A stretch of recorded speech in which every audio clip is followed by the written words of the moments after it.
ಖುಷಿಯಾಗಿರ್ಬೇಕು. ಅದೇ ನೋಡು ಈಗಿನ ಕಾಲದಾಗ ಯೋನ್ ಉಂಟಾವೋ ಯೋನ್ ಬಿಡ್ತಾವೋ. ಅಲ್ಲ ನಮ್ಮ ಚಿಂಟು ಪಿಂಟು ಉಫ್ ಅಂದ್ರೆ ಈ ಮೇಸ್ತ್ರು ಊದ್ಕೊಂಡು ಹಾರ್ಕೊಂಡು ಹೋಗಂಗವ್ರಲ್ಲ.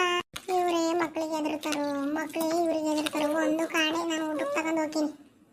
ಅಜ್ಜಿ ಅಜ್ಜಿ ಯಾಕೆ ಇಷ್ಟೊತ್ತಾದ್ರೂ ಊಟಕ್ಕೆ ತರಲಿಲ್ಲ? ಅಜ್ಜ ನೋಡ್ಕೊಂಬ ಅಂತ ಕಳಿಸ್ತು. ಯಾಕಜ್ಜಿ ಬಂದಿದ್ದಿಲ್ಲ ಇಷ್ಟೊತ್ತಂಕ ನೀನು?